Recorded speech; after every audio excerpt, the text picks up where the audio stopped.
প্রিয় দর্শক, স্বাগত জানাচ্ছি। ইরান এবার যুদ্ধের জন্য পুরোপুরি প্রস্তুত। সামরিক মহড়া, ক্ষেপণাস্ত্র পরীক্ষা আর সরাসরি হুঁশিয়ারি, যে কোনো মুহূর্তে তারা পূর্ণ আক্রমণে নামতে পারে। লক্ষ্য ইসরায়েল আর তার মিত্ররা। গাজায় চলমান ধ্বংসযজ্ঞের জবাবে ইরান বলছে আর চুপ করে থাকা যায় না। কিন্তু শুধু ইসরায়েল নয়, চুপ করে থাকা মুসলিম দেশগুলোর প্রতিও কঠোর বার্তা ছড়িয়ে দিয়েছে তেহরান। তাহলে কি মধ্যপ্রাচ্যে বড় ধরনের যুদ্ধের আগুন জ্বলছে? গত কয়েকদিনই ইরানের রেভলিউশনারি গার্ড তাদের হাইপারসনিক মিসাইল আর ড্রোনের শক্তি দেখিয়েছে। সূত্র বলছে, গাজায় ইসরায়েলের হামলা আর হুতি ও হিজবুল্লাহর উপর চাপের জবাবে ইরান এবার সরাসরি মাঠে নামার পরিকল্পনা করছে। ইসরায়েলের তেল আবিব আর জেরুজালেমকে টার্গেট করেছে ইরানিরা।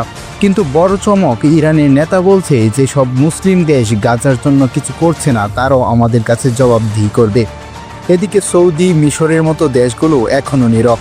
ইরান কি তবে একাই এই যুদ্ধে নামবে, নাকি এটা তাদের মিত্রদের একত্রিত করার চাল? ইসরায়েল আর আমেরিকাও পাল্টা প্রস্তুতি নিচ্ছে। থার্ড আর আয়রন ডোম সক্রিয় করা হয়েছে। কিন্তু ইরানের অস্ত্র যদি এগুলো ভেদ করে ফেলে, তাহলে কি বা হবে?